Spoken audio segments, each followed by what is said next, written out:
Hello student, good morning.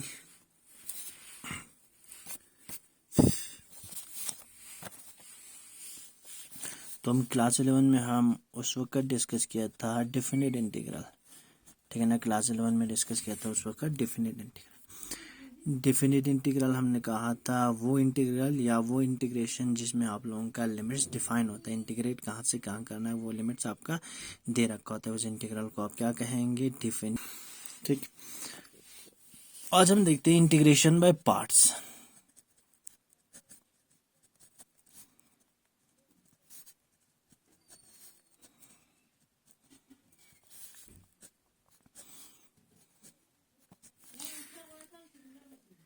Integration by parts. Integration by parts क्या होता है? देखो, एक फॉर्मूला आप लोग याद रख लेना।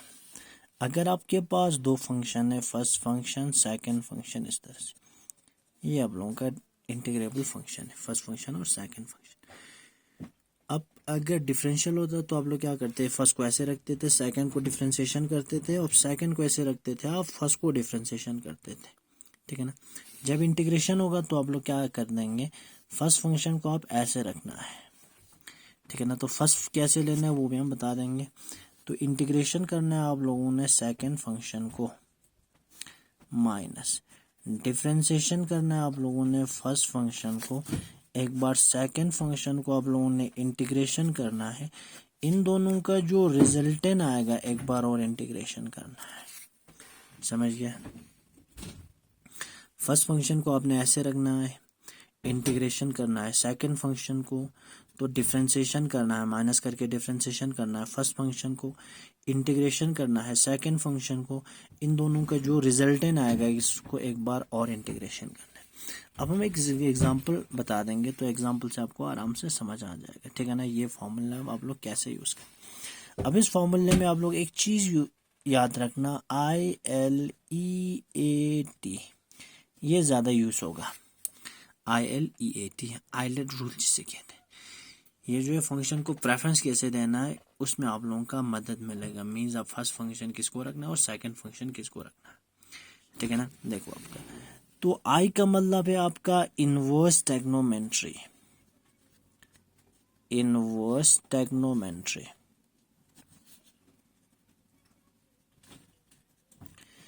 इनवर्स टेग्नोमेट्री।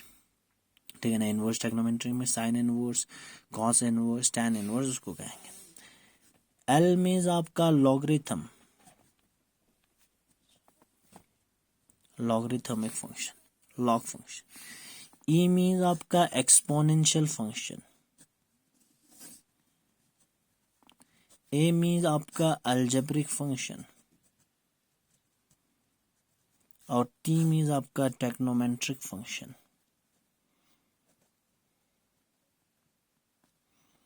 ये चीज आप याद रख लेना। आइलेट का मतलब inverse trigonometry, logarithm, exponential, algebraic और टेक्नोमेट्री। ये आपका चीज याद रखना है। ठीक है ना। तो फंक्शन को प्रेफरेंस कैसे देना? अगर आपके पास इनवर्स टेक्नोमेट्री का और लॉगरिथम फंक्शन होगा, इनवर्स टेक्नोमेट्री को आप फर्स्ट रखना, लॉग को आप सेकंड रखना। इनवर्स टेक्नोमेट्री और एक्सपोनेंशियल होगा, इनवर्स टेक्नोमेट्री को आप फर्स्ट रखना। एक्सपोनेंशियल और ये वाला होगा अलजेब्रिक होगा, तो एक्सपोनेंशियल को आप फर्स्ट फंक्शन रखेंगे, अलजेब्रिक को आप सेकंड फंक्शन। अलजेब्रिक और टेक्नोमेट्री होगा, अलजेब्रिक को आप फर्स्ट फंक्शन रखेंगे और टेक्नोमेट्री को आप सेकंड फंक्शन रखेंगे। ठीक है ना। तो इस तरह से आप लोगों ने करना है इसका जो है डिफरेंशिएशन, मतलब जो है इंटीग्रेशन। देखो आपका, अब हम एक एग्जांपल लेते हैं। अगर आपके पास ये इंटीग्रेशन है x sin x,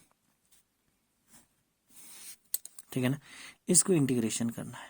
ठीक है ना। ये भी इनडिफिनिट इंटीग्रल है। इसको इंटीग्रल कैसे करना है तो हम देखेंगे। तो सबसे पहले हमने जो है फर्स्ट फंक्शन पुट करना है, एक को हमने सेकंड में। तो यहाँ पर देखो आइलेट रूल यूज करो। ये क्या आपका अलजेब्रिक फंक्शन है, ये आपका टेक्नोमेट्री। तो इसको आप लोग फर्स्ट फंक्शन पुट कर दो आइलेट के हिसाब से। अलजेब्रिक फर्स्ट आएगा, टेक्नोमेट्रिक अब सेकंड आएगा। तो मींस आपका एक्स को आप ऐसे रख लेना। इंटीग्रेशन करना है आपका किसको? साइन एक्स डी एक्स को। ठीक, माइनस डिफरेंशिएशन करना है आप फर्स्ट फंक्शन को। ठीक है ना। इंटीग्रेशन करना है आपने सेकंड फंक्शन को,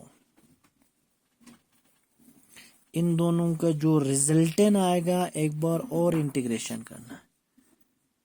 समझ गया बात? देखो आपका, तो मैंने क्या किया है, एक्स को फर्स्ट फंक्शन माना, फर्स्ट फंक्शन को ऐसे रखा फॉर्मूले के हिसाब से, इंटीग्रेशन किया मैंने सेकंड फंक्शन को, माइनस डिफरेंशिएशन किया मैंने फर्स्ट फंक्शन को, इंटीग्रेशन किया सेकंड फंक्शन को, इन दोनों का जो रिजल्टेंट आएगा एक बार और इंटीग्रल किया मैंने, एक्स ऐसे आएगा। साइन का इंटीग्रेशन क्या आएगा, माइनस कॉस एक्स, तो साइन का इंटीग्रेशन ये आएगा माइनस कॉस एक्स, ठीक है ना, एक्स कॉस एक्स, तो यहां पर मैंने माइनस बाहर निकाल दिया, माइनस इसका डिफरेंशिएशन क्या आता है 1, तो आपका 1, इसका क्या आएगा minus cos x, sine x का इंटीग्रेशन क्या आएगा minus cos x, minus minus में प्लस कर सकता हूं इसको, तो यहां पर आएगा 1 इंटू कॉस एक्स। एक बार और इंटीग्रल करना है, ठीक, तो यहां पर क्या आएगा माइनस एक्स कॉस एक्स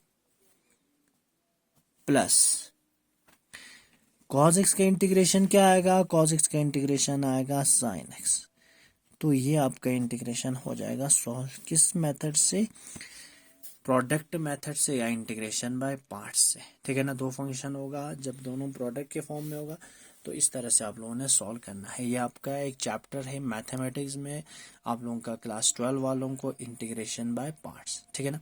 11 में आप लोगों का ये बेसिक है, तो यहाँ पर आप लोगों का जो है ये ज़्यादा यूज़ तो नहीं होगा, लेकिन आप लोग याद रख लेना, लेकिन 12 में आपको करना है, जिसका मैथमेटिक्स होगा उसको करना ही करना है। अब हमने लिखा था log x का डिफरेंशिएशन 1/x, तो 1/x का इंटीग्रेशन क्या लिखा था मैंने log x। अब मुझे log x का इंटीग्रेशन क्या होगा वो देखना है, log x का इंटीग्रेशन क्या होगा वो देखना है। तो इसको मैं ऐसे लिख सकता हूं 1 इंटू लॉग एक्स, तो कोई फर्क नहीं पड़ेगा ना, आपका log x ही बचेगा ना, तो मींस log x को आप फर्स्ट फंक्शन रखो, इंटीग्रेशन कर दो आपको 1 को या आपका dx, तो ये इंटीग्रेशन हो जाएगा। फर्स्ट फंक्शन को ऐसे रखा, इंटीग्रेशन किया सेकंड फंक्शन को, माइनस डिफरेंशिएशन करना है आप लोगों ने फर्स्ट फंक्शन को, differentiation of log x, integration करना है आपको किसको 1 को, इन दोनों का जो रिजल्टेंट आएगा एक बार और इंटीग्रल कर देना है। तो यहां पर देखो log x इंटू, इस डॉट का मतलब है इंटू 1 dx का इंटीग्रेशन क्या आता है x, ठीक है ना। तो ये तो आप लोगों ने पहले प्रूव कर चुका है, 1 dx का इंटीग्रेशन या dx का इंटीग्रेशन क्या आएगा x, क्योंकि dx जो है आपका x का डिफरेंशिएशन क्या आएगा 1, तो 1 का इंटीग्रेशन क्या आना चाहिए x, ठीक है ना। ये आप प्रूव भी कर सकते हैं, 1 को x रेज़ पावर 0 लिख सकते हैं, 1 को x रेज़ पावर 0 लिख सकते हैं ऐसे, ठीक है ना। Anything raise power 0 is equal to 1, तो x 0 plus 1 divided by 0 plus 1, तो x 1 अपॉन 1, तो आप लोग क्या लिखेंगे x से लिखेंगे, ठीक। तो यहां पर देखो log x into x, 1 dx को आप लोग क्या लिखेंगे x, माइनस यहां पर इसका डिफरेंशिएशन क्या आएगा 1/x आएगा ना, log x का डिफरेंशिएशन क्या आएगा आपका, log x का डिफरेंशिएशन आता है 1/x, तो ये मैंने शो मेथड से आप लोगों ने प्रूव भी कर दिया, log x का डिफरेंशिएशन क्या आता था 1/x। तो यहाँ पर जो 1 है, इस 1 को आप लोग क्या लिख सकता है, 1 का जो इंटीग्रेशन क्या आएगा x, तो इन दोनों का जो रिजल्टेंट आएगा एक बार और इंटीग्रेशन करना है, ये दोनों यहाँ पर कैंसिल कर दो।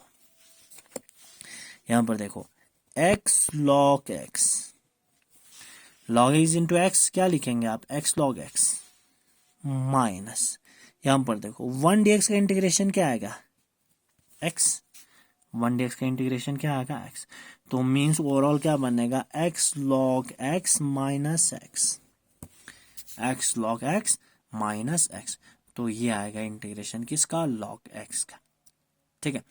तो ये था आपका इंटीग्रेशन बाय पार्ट्स, इसमें फॉर्मूला यूज कर लेना, अगर दो फंक्शन होगा तो आप लोग फर्स्ट फंक्शन को ऐसे रखेंगे, तो फर्स्ट फंक्शन सेकंड फंक्शन कैसे पुट करेंगे, आप ज्यादातर आइलर रूल आप यूज करेंगे। तो सेकंड को आप लोग इंटीग्रेट करना है, फर्स्ट को ऐसे रखना है, फिर डिफरेंशिएट करना है फर्स्ट को, फिर इंटीग्रेट करना है सेकंड को, इन दोनों का जो रिजल्टेंट आएगा एक बार और इंटीग्रेट करना है, ठीक है ना। तो आइलर रूल आप लोग याद रख लेना, inverse trigonometric, logarithm, exponential, algebraic और ट्रिग्नोमेट्रिक। तो यहाँ पर देखो एक एग्जांपल लिया था मैंने एक्स साइन एक्स का, तो मैंने फर्स्ट फंक्शन एक्स को माना, सेकंड आप लोगों का साइन एक्स, तो आप लोगों का डिफरेंशिएशन किया फर्स्ट फंक्शन को, इंटीग्रेट किया आप लोगों का सेकंड फंक्शन। तो यहाँ पर देखो माइनस, यहाँ पर देखो एक्स साइन एक्स का इंटीग्रेशन क्या आएगा माइनस कॉस एक्स, तो यहाँ पर माइनस एक्स कॉस एक्स लिखा, प्लस यहाँ पर डिफरेंशिएशन 1 आएगा तो आप लोगों का कॉस एक्स, तो आप लोगों का जो है इसका इंटीग्रेशन क्या आएगा आपका माइनस कॉस एक्स, तो माइनस माइनस मैंने लिखा यहाँ पर प्लस, तो यहाँ पर कॉस एक्स का इंटीग्रेशन, ठीक है ना, यहाँ पर साइन एक्स का कॉस एक्स। तो इसको एक बार और इंटीग्रल करना है, तो यहाँ पर माइनस एक्स कॉस एक्स, तो यहाँ पर कॉस एक्स का इंटीग्रेशन क्या आएगा साइन एक्स। तो इसी तरह से आप लोग log x का भी कर सकते हो, तो log x का क्या आएगा x log x minus x. तो किसी किसी बुक में लिखा होगा c, कांस्टेंट भी लिखते हैं यहाँ पर, ठीक है ना। कांस्टेंट का मतलब जब आप लोग इसको डिफरेंशिएशन कर देंगे तो इसका क्या होना चाहिए डिफरेंशिएशन 0, तो इंटीग्रेशन क्या होना चाहिए कांस्टेंट फंक्शन ही होना चाहिए ना, तो ये वैल्यू आएगा, ओवरऑल इतना आएगा, ठीक है ना। तो यहाँ पर आप लोग पढ़ लेना, इतना आप लोगों का इंटीग्रेशन बाय पार्ट्स, बाकी हम बाद में डिस्कस करेंगे अगले वीडियो में। Okay, thank you.